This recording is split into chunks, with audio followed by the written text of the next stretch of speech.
میرے انتہائی محترم بزرگوں، دوستوں، عزیزوں، تمام شرور کا سبب اللہ یا اللہ کی مخلوق کے ساتھ بدگمانی ہے، اور تمام خیروں کا حاصل کرنا اور اس کا بنیادی سبب اللہ اور اللہ کی مخلوق کے ساتھ اچھا گمان کرنا ہے۔ اگر کوئی غور کر لے قرآن اور حدیث پر اس گمان کے بارے میں تو یہ سمجھ جائے گا کہ گمان سے بڑی کوئی طاقت نہیں ہے،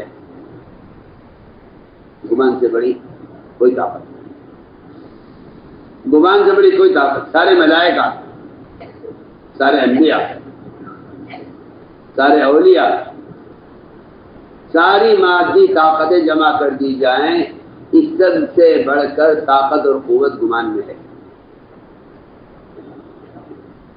آپ سوچیے بھی کیا عرض کر رہا ہوں، اس لیے کہ گمان اللہ کی قدرت کو اور اس کی ذات کو بندے کے ساتھ کر دیتا ہے۔ انا عند ظن عبدی بھی، میں اپنے بندے کے گمان کے ساتھ ہوں، چاہے اس کا گمان ظاہر کے کتنا بھی خلاف ہو، اس کا گمان ظاہر کے کتنا بھی خلاف ہو۔ فرمایا میں اپنے بندے کے گمان کے ساتھ ہوں، اگرچہ اس کا گمان ظاہر کے کتنا بھی خلاف ہو۔ کائنات کی جتنی بھی شکلیں ہو سکتی ہیں، چھوٹی یا بڑی، اگر بندہ ان سب کے خلاف گمان کر لے تو اللہ تعالیٰ ان سب پر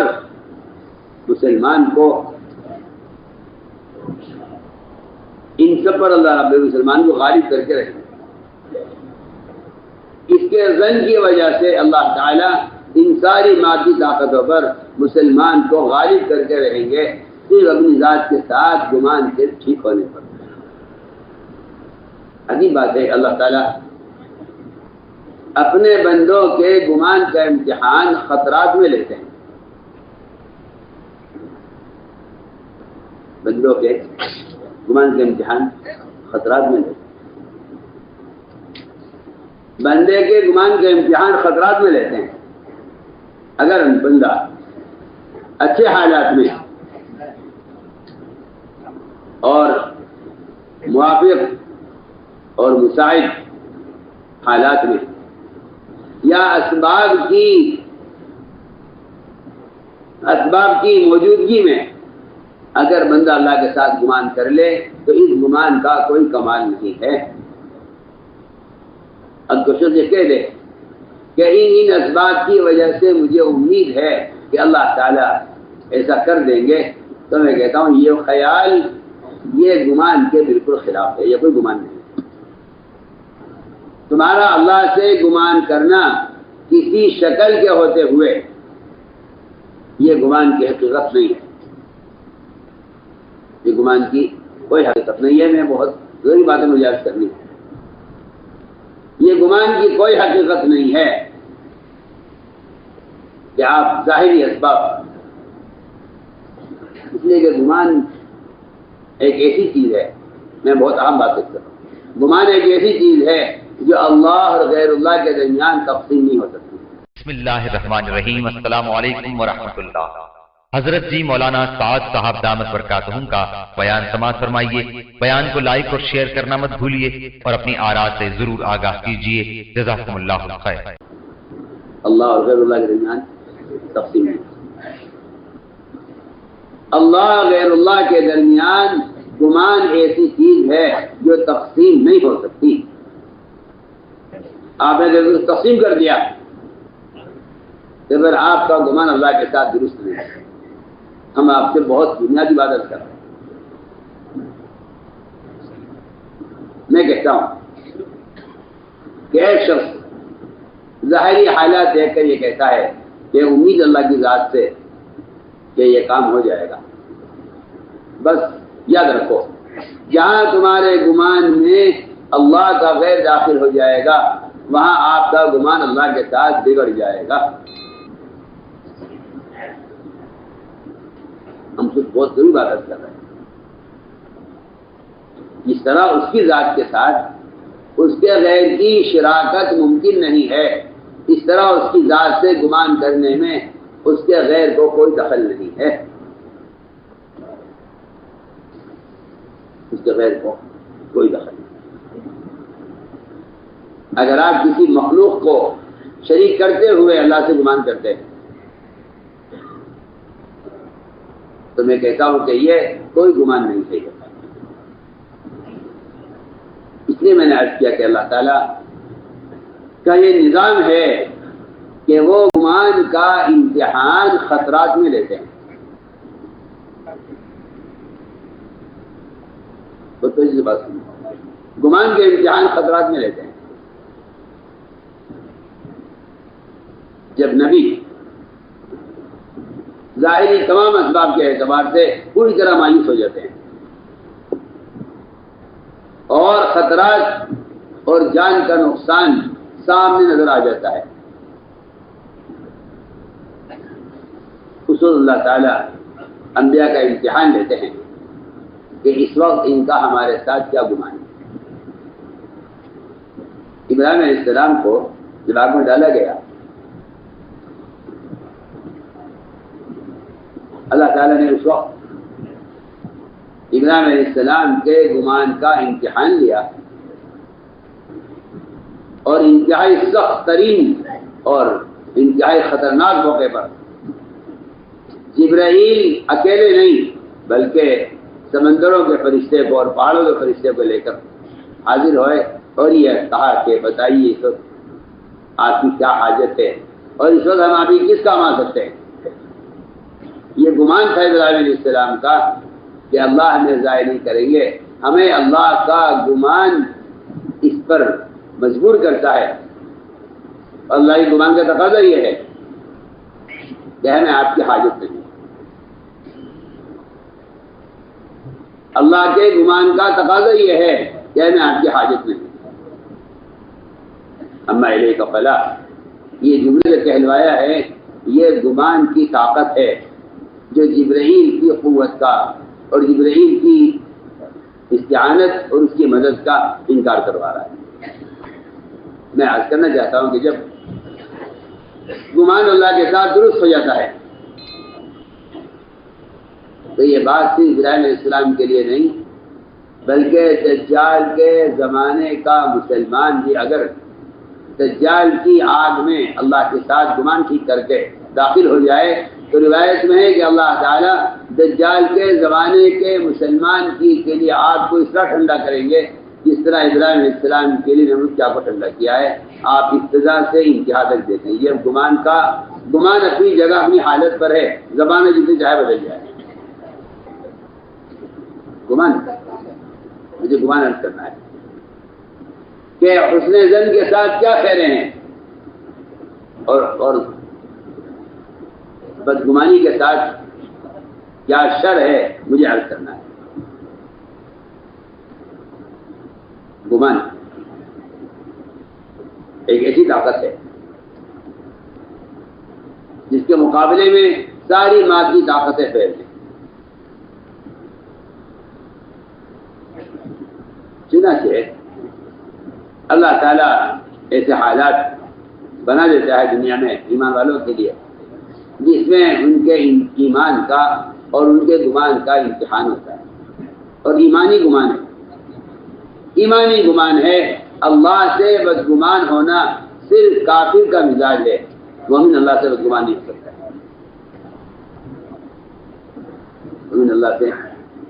مومن اللہ سے بدگمان نہیں ہو سکتا، کافر اللہ سے بدگمان ہوتا ہے۔ لا ییأس من روح اللہ الا القوم الکافرون، یہ صفت کافروں کی بیان کی گئی ہے کہ یہ اللہ کی ذات سے بدگمان رہیں گے۔ آپ غور کریں میری بات کی طرف، گمان ہے ابراہیم علیہ السلام کا۔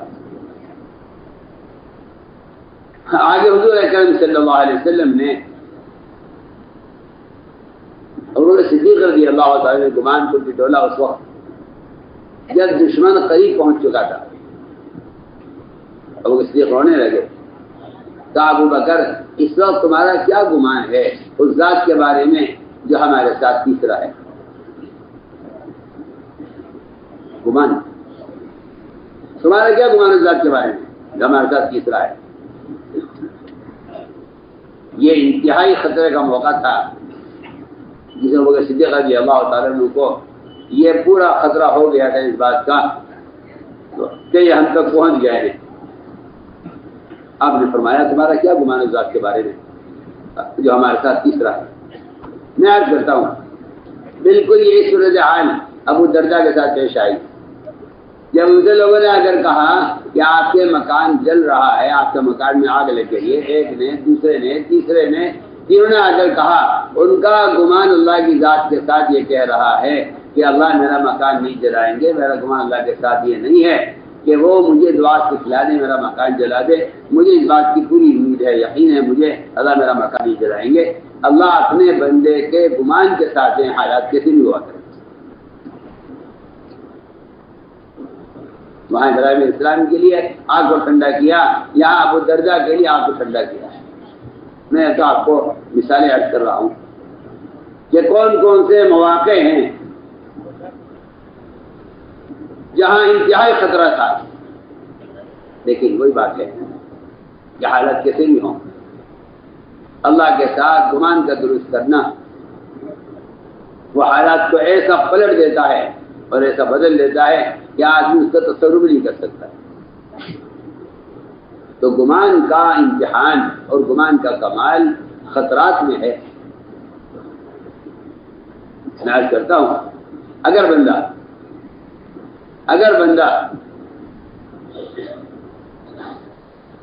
اسباب کے اعتبار سے یہ امید کر لے کہ یہ زمین اتنا غلہ دے گی،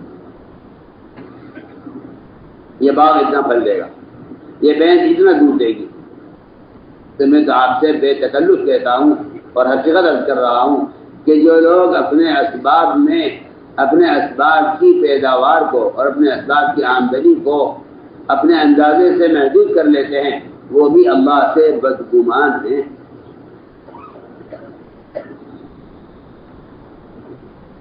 وہ بھی اللہ سے، کیونکہ اس کی ذات کے ساتھ گمان کرنے کا سبب سے کوئی تعلق نہیں ہے۔ میری بات پہ انتہا توجہ چاہتی ہے۔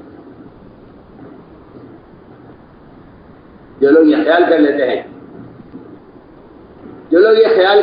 کہ زمین اتنا غلہ دے گی، یہ بہن اتنا دودھ دے گی، یہ دکان اتنا نفع دے سکتی ہے، یہ بھی اللہ سے بدگمان ہے، یہ بھی اللہ سے بدگمان ہے۔ لیکن میں کہہ چکا ہوں، آپ سے دوبارہ کہہ دیتا ہوں کہ اللہ کے ساتھ گمان کرنے میں سبب کا کوئی دخل نہیں ہے۔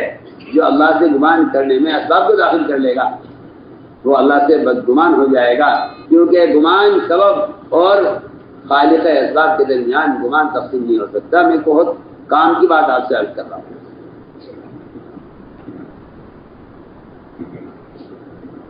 گمان کیا ہے اور بدگمانی کیا ہے؟ میں عرض کرتا ہوں۔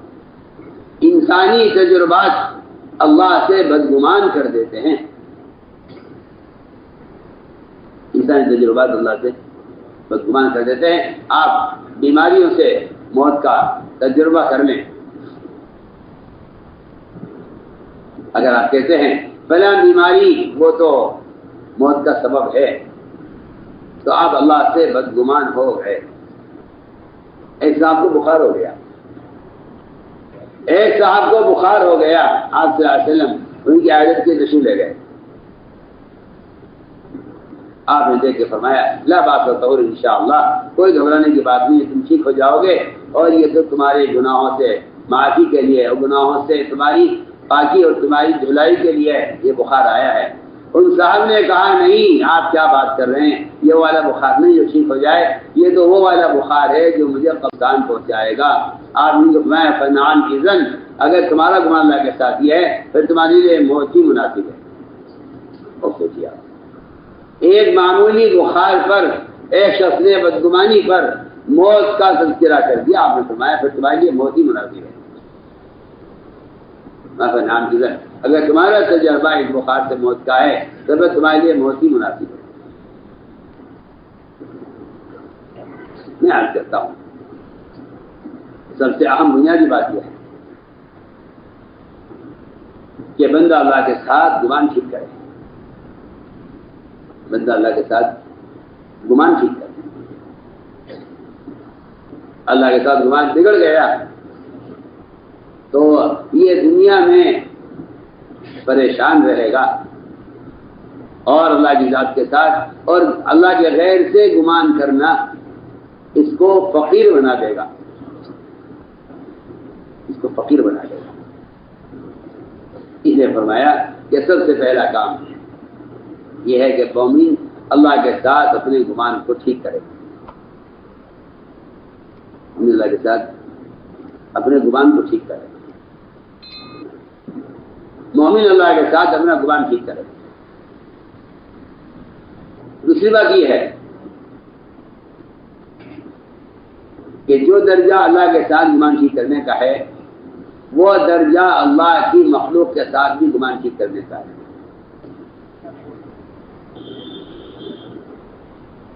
اگر گمان اللہ کے ذات کے ساتھ بگڑے گا تبھی خطرات سے نہیں بچ سکتا، اور اگر اس کا گمان اللہ کی مخلوق کے ساتھ بگڑ گیا تو ایمان والے کے درمیان وہ فساد پیدا ہوگا بدگمانی سے، اس فساد کا کوئی حل نہیں ہوگا اور جس کو روکنے کا کوئی ذریعہ نہیں ہوگا. میں آپ سے عرض کرنا چاہتا ہوں کہ اگر بندے کا گمان مخلوق کے ساتھ بگڑ جائے، بندے کا گمان مخلوق کے ساتھ بگڑ جائے، جی ہاں قرآن نے دونوں کو دونوں کو بیان کیا ہے. کوئی کر کہ اگر بندے کا گمان مخلوق کے ساتھ بگڑ جائے تو میں عرض کرتا ہوں کہ اگر مخلوق کے ساتھ گمان بگڑ جائے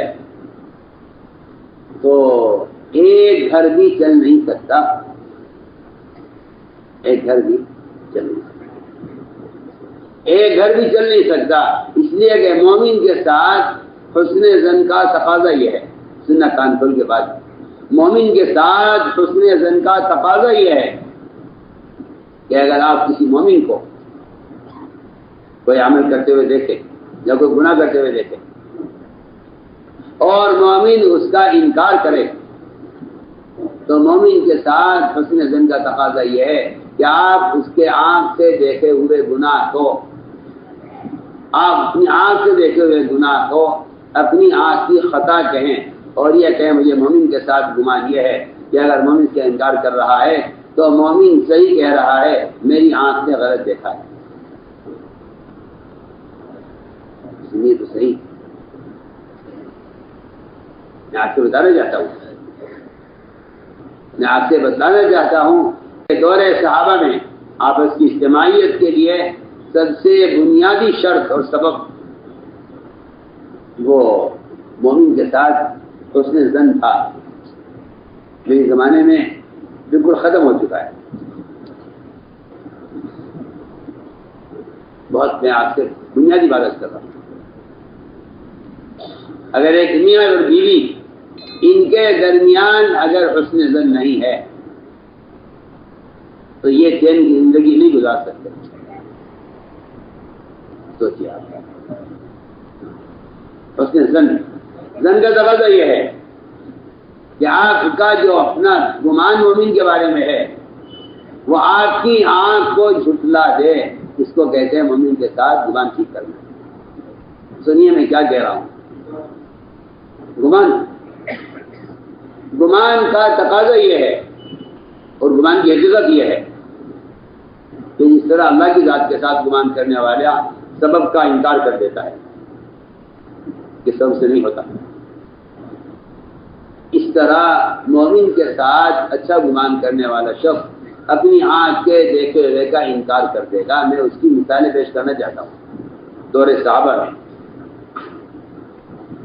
ایک مومن کے ساتھ حسن ظن کا کیا درجہ تھا وہ میں عرض کرنا چاہتا ہوں.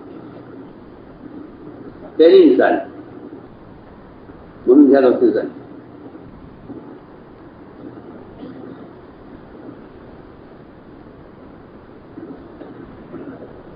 عبداللہ بن رواحہ رضی اللہ تعالیٰ عنہ رات کو بیوی کے پاس سے اٹھے اور باندی کے پاس سے رہے. میں نے ایک وعدہ کیا آپ سے، ایک گھرانہ صرف دو میاں بیوی کا، اس گھر کا نظام، ان کا آپس کا اتفاق، ان کے آپس کی محبت باقی نہیں رہ سکتی اگر یہ ایک دوسرے کے بارے میں اس درجے تک اپنے گمان کو درست نہ کریں، اس درجے تک کہ یہ اپنی آنکھ کے دیکھے ہوئے کا انکار کر دیں گمان کی وجہ سے. اس کے بغیر ایک گھر نہیں چل سکتا. آپ ان بدگمانی کے ساتھ اتنا بڑا دعوت کا نظام عالمی سطح پر چلا لیں، یہ ناممکن بات ہے. ہم آپ سے کچھ کہنا چاہتے ہیں، آپ مثال پر غور کریں، اس مثال پر غور کریں جو میں بیان کر رہا ہوں. مخلوق کے ساتھ گمان، چنانچہ وہ اٹھے بیوی کے پاس سے، باندھی ہوا بھی جس زمانے میں بیویوں کی طرح اپنی خواہش کو پورا کرنے اور اپنی حاجت کو پورا کرنے کے لیے وہ باندھی کے پاس چلے گئے. بیوی کی آنکھ کھلی، اس نے دیکھا کہ شوہر بستر پر نہیں ہے. کہاں گئے؟ رات کو اٹھی، تلاش کیا تو دیکھا تو وہ باندھی سے صحبت کر رہے تھے. اپنی آنکھوں سے دیکھا بیوی، جو غصہ ہے کہ مجھے چھوڑ کر وہاں کیوں گئے. غصہ اتنا آ گیا کہ وہ اٹھی اور اس نے چھرا نکالا اور چھرا لے کر اس ارادے سے آئی کہ یہ چھرا میں شوہر کے سینے میں گھسا دوں گی آج. تو غصے میں تھی. ادھر چھرا تلاش کیا، یہ باندھی سے فارغ ہو چکے تھے. بیوی سے پوچھا مریم کیا بات ہے، تو کیوں چھرا لے کے کہاں جا رہی ہے، کیا بات پیش آ گئی آج رات کو؟ بیوی نے کہا میں اگر تمہیں وہاں دیکھ لیتی جہاں تم تھے تو میں سینہ تو چھرا تمہارے سینے میں گھسا دیتی. شوہر نے کہا تم نے مجھے کہاں دیکھ لیا؟ شوہر نے کہا تم نے مجھے کہاں دیکھ لیا؟ بیوی نے کہا تم باندھی کے ساتھ نہیں تھے. رواحہ نے کہا دیکھو ایک بات سنو، یہ تو ناممکن بات ہے کہ اللہ کے رسول صلی اللہ علیہ وسلم کسی امتی کو، کسی مومن کو کسی کام سے روک دیں پھر بھی مومن اللہ کے نبی کی نافرمانی کرے. ایسا تو نہیں ہو سکتا نا، کہ ایسا تو نہیں ہو سکتا. یہ دیکھو بات سنو، اللہ کے رسول صلی اللہ علیہ وسلم نے جنابت کی حالت میں، غسل کی حاجت میں قرآن کی تلاوت سے منع کیا ہے. اس کی بات تو مانتی ہو؟ کیا مانتی؟ میں تمہیں قرآن پڑھ کر سناتا ہوں، اس سے تمہیں یقین ہو جائے گا کہ میں غسل کی حاجت پر اور میں نہیں ہوں. انہوں نے قرآن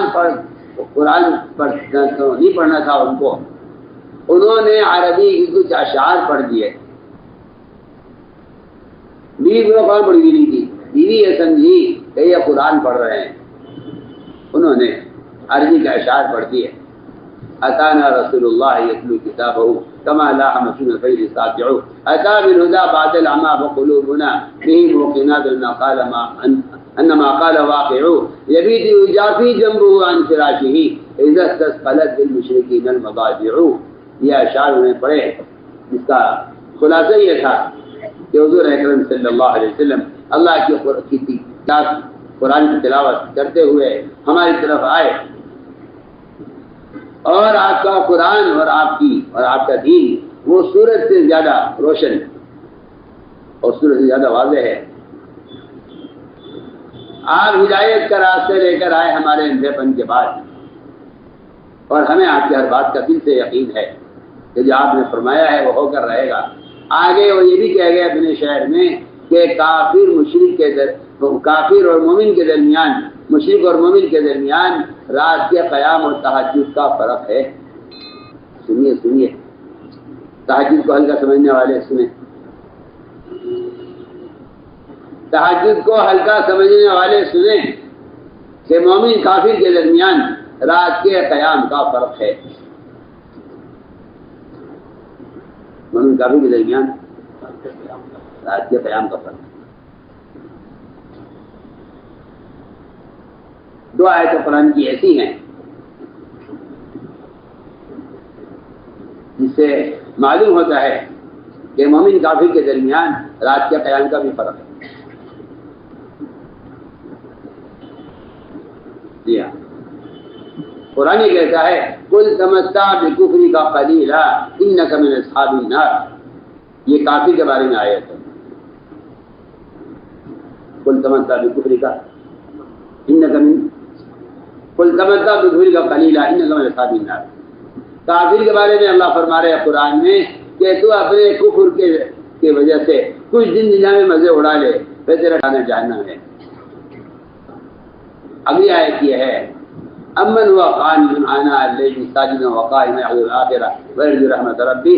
آپ ان دو آیتوں کو غور کریں، ان میں کافر کے متعلق یہ فرمایا جا رہا ہے۔ یہاں عبداللہ بن رواحہ اپنے شہر میں یہ بھی کہہ گئے جبت جافی جنبو عن فراشہ اذا استثقلت تشبیہ المضاجع، کہ مومن کی جو کیفیت یہ ہے، اس کی صفت تو یہ ہے کہ اس کا تو پہلو بستر سے دور رہتا ہے رات کو اللہ کی عبادت میں، جبکہ کافر رات کو پڑھ کر سوتا ہے تو صبح تک سوتا ہے۔ یہ کافر مومن کے درمیان انہوں نے اپنے شعر میں فرق بیان کیا ہے۔ میں درد کر رہا تھا کہ انہوں نے یہ اشعار پڑھ کر سنایا، بیوی سمجھو قرآن پڑھ رہے، اور یہ اس کو یقین ہے بیوی کو کہ ایسا نہیں ہو سکتا کہ ایک مسلمان کو اللہ محمد صلی اللہ علیہ وسلم ایک کام کے کرنے سے روک دیں پھر بھی کوئی امتی نبی کی مخالفت کر جائے، ایسا تو ناممکن بات ہے۔ یہ کہتی ہے کہ میں نے آپ کی بات کا یقین کر لیا ہے، اور میرا گمان آپ کی بات کے بارے میں میرا گمان درست ہے، اور مجھے آپ کے ساتھ اچھا گمان ہے کہ آپ نے ایسا نہیں کیا ہے، میری آنکھ نے غلط دیکھا ہے، میری آنکھ نے۔ سوچیے ایک مومن کی بات کا ایسا یقین، ایک مومن کی بات کا اس درجے میں یقین کہ میری آنکھیں غلط ہے۔ ایک صاحب شراب پی رہے تھے، ایک صاحب شراب پی رہے تھے، اور تمہیں نے دیکھ لیا، شراب پیتے ہوئے دیکھ لیا حضرت عمر نے۔ اچھا تم شراب پی رہے ہو، بتائیے اس سے عمر رضی اللہ تعالیٰ عنہ کسی کو خامخواہ متہم کر دیں، کسی کو بلا تحقیق یہ کہہ دیں کہ تم شراب پی رہے ہو، اور تمہوں نے دیکھ کر کہا کہ تم شراب پی رہے ہو۔ اس شراب پینے والے نے کہا قسم اللہ تعالی کی جس کے سوا کوئی عبادت کے لائق نہیں ہے، میں شراب نہیں پی رہا ہوں۔ اور عمر نے فرمایا کہ میں اپنی آنکھ کے دیکھتے ہوئے کو جھٹلاتا ہوں، مجھے ایک مومن کی بات کا یقین ہے۔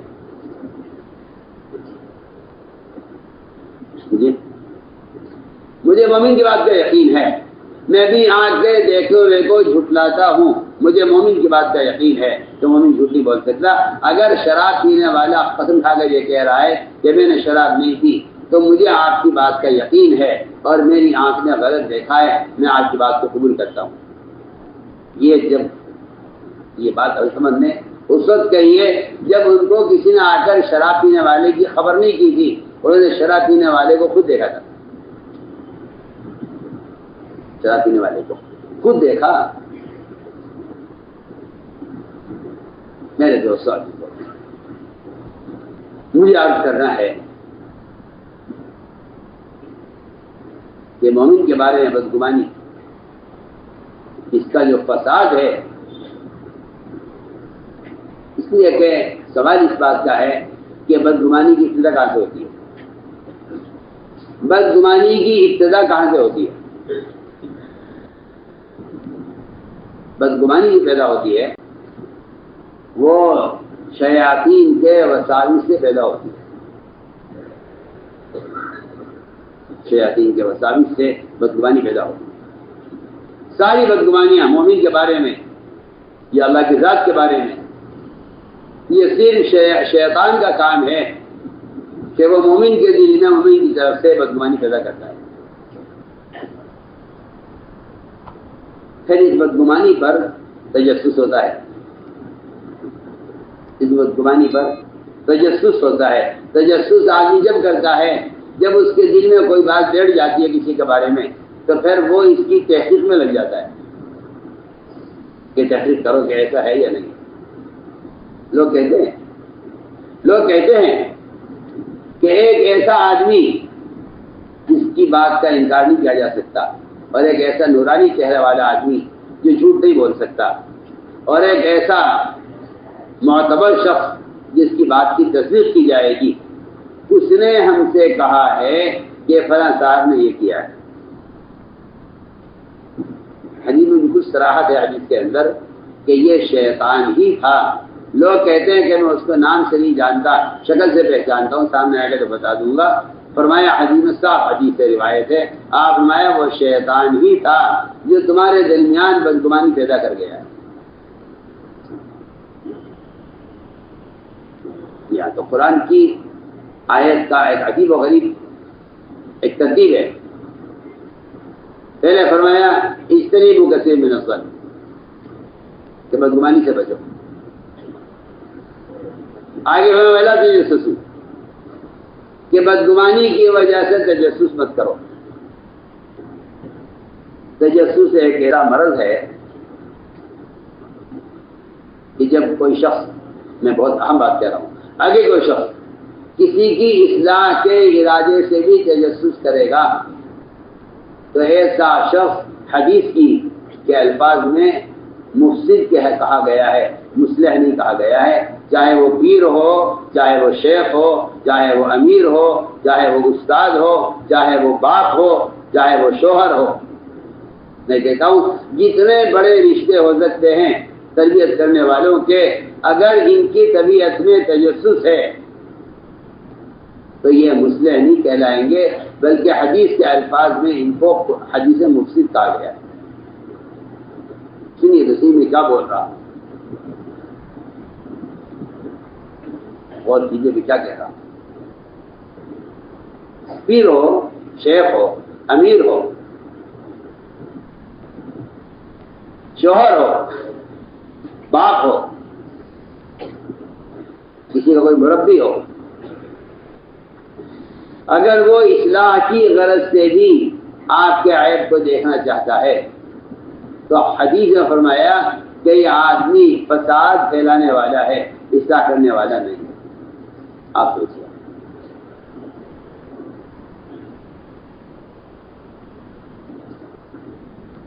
اب وہ چیزیں بھی کیا کریں کے ساتھ روایت ہے ان جگہ تباہ عورات المسلمین افسدتہم کہ اگر تم نے مسلمانوں کا عیب تلاش کیا، اگرچہ تمہارا ارادہ ان کی اصلاح کا بھی ہو، تب بھی تم نے فساد پیدا کیا ہے، اور تم فسادی ہو، تم مصلح نہیں. اللہ کا نظام عجیب ہے، اللہ تعالیٰ کا عجیب نظام ہے. اللہ تعالیٰ مخلوق کی اصلاح کا کام ان لوگوں سے لیتے ہیں جو اس کی مخلوق کے بارے میں خیر خواہ اور اس کی مخلوق کے بارے میں محسن ہوتے ہیں. اللہ ان سے اپنی مخلوق کی اصلاح کا کام لیتے ہیں. عمر رضی اللہ تعالیٰ عنہ رات کو چکر لگا رہے تھے مدینے کی گلیوں کا، امیر المومنین ہیں، رعایا کی نگرانی باپ سے بڑھ کر ان کے ذمہ ہے. باپ تو اپنی اولاد کا نگراں ہوتا ہے اور امیر ساری رعایا کا نگراں ہوتا ہے. چکر لگا رہے تھے عمر رضی اللہ تعالیٰ مدینے کی گلیوں میں. اچانک رات کو کسی گھر سے چراغ کے جلنے کی روشنی اور کچھ آواز محسوس ہوئی. کہ رات میں کیا ہو رہا ہے، یہ رات عبادت کے لیے ہوتی ہے یا آرام کے لیے ہوتی ہے، یہ کیا ہو رہا ہے. قریب آئے تو اندر سے کچھ گانے کی آوازیں آ رہی تھی. اگر وہ خیال ہی ہوا کہ اگر میں نے دروازہ کھلوایا تو یہ جس گناہوں میں مشغول ہیں اس کو چھوڑ دیں گے، لہذا ان کو گناہ کرتے ہوئے پکڑا جائے. کیا اسے کہتے ہیں چھاپا مارنا. میں بہت اہم بات آپ سے کر رہا ہوں. کسی مسلمان کے بارے میں یہ دل میں ارادہ رکھنا کہ میں اسے گناہ کرتے ہوئے دیکھ لوں. میں کہتا ہوں کہ مسلمانوں میں فساد پیدا کرنے کے لیے کافی ہے۔ انہیں کہ جو آدمی کسی مسلمان کو گناہ کی حالت میں دیکھنا چاہتا ہے، اس کے دل میں کہیں سے کہیں تک بھی ان کی اصلاح کا ارادہ نہیں، کہیں سے کہیں تک بھی۔ ہم آپ سے بہت بنیادی عبادت کرتے ہیں، میں کیا آپ سے کہوں، اگر کوئی مسلمان، اللہ اکبر، اگر کوئی مسلمان اپنے دشمن کو بھی گناہ کی حالت میں دیکھ کر یا اس سے کسی جرم کے صادر ہونے پر اس کے جرم سے خوش ہوتا ہے تو اللہ ایسے مسلمانوں سے دین کا کام نہیں لیں گے۔ آپ سنیے میں کیا بول رہا ہوں۔ کوئی مسلمان اگر اپنے دشمن کو، کوئی مسلمان اپنے کسی دشمن کے متہم ہونے پر یا اس کے کسی گناہ کے کرنے پر اگر کسی مسلمان کو ذرہ برابر مسرت ہوتی ہے یا غم نہیں ہوتا تو اللہ تعالیٰ ایسے مسلمانوں سے دنیا میں دین کا کام نہیں لیں گے۔ یہ میں بالکل آپ سے پکی پکی بات کر رہا ہوں۔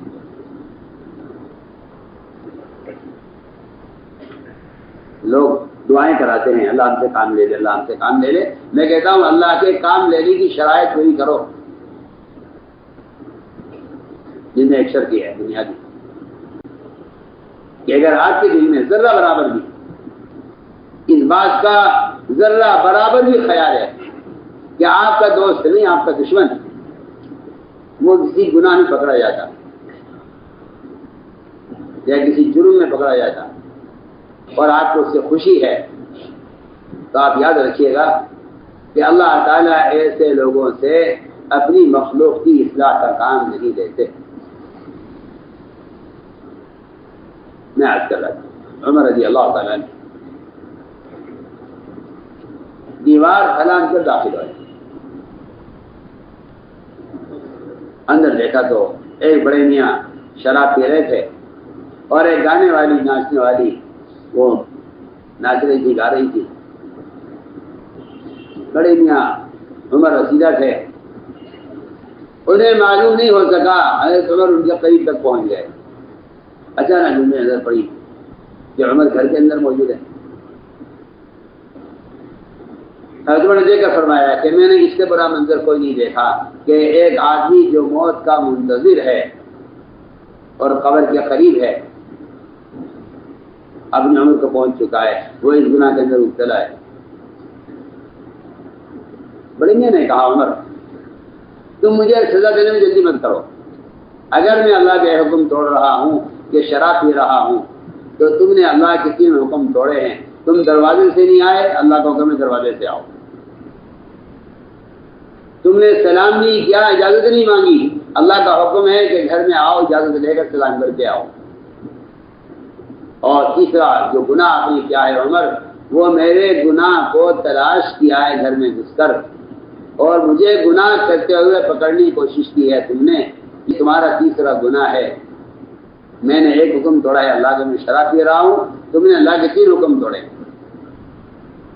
عمر رضی اللہ تعالیٰ عنہ اس رعایا کے آدمی کی شراب کے گناہ کو تو بھول گئے اور اپنے 3 گناہوں پر اتنا روئے کہ عمر کی آواز نکل آئی، اور آواز کو چھپایا حضرت عمر نے کہ باہر لوگ پوچھیں گے کیا بات پیش آ گئی ہے تو ایک مسلمان کا عیب کھلے گا۔ عمر رضی اللہ عنہ اپنی آواز کو دبا کر کسی طرح باہر نکلے۔ عبداللہ بن مسعود ساتھ تھے رات کو، ان کو بھی نہیں بتلایا کہ میں نے گھر میں کیا دیکھا ہے۔ اللہ مجھے معاف کرے، ہمارا حال تو یہ ہے کہ اگر ہمیں ہمارے کسی ساتھی کے بارے میں کوئی بات معلوم ہو جائے تو ہمارے پیٹ میں درد رہتا ہے، جب تک میں اس بات کو دوسرے پہ نقل نہ کر دوں ہمیں سکون نہیں ہوتا۔ ایسا معلوم ہوتا ہے کہ لوگوں کے عیوب کو لوگوں تک پہنچانے میں زیادہ تقاضا ہوتا ہے بجائے اس کے کہ لوگوں کی اچھی باتوں کو لوگوں میں منتقل کرتے اور اچھی باتوں کے تذکرے کرتے۔ یہ اندر کا مرض ہے کہ طبیعت پر تقاضا ہوتا ہے اس کا۔ آج اگر آپ کو آپ کی کسی مخالف یا آپ سے نا اتفاقی رکھنے والے کی کوئی بات آپ تک پہنچ جائے تو میں کہتا ہوں ایک مسلمان کو مسلمان کی کے گناہ کی وجہ سے مسرت ہوتی ہے اور وہ اس بات کو دوسروں پر نقل کرنے کی جلدی کرتا ہے. اس سے یہ بات بالکل حق ہے.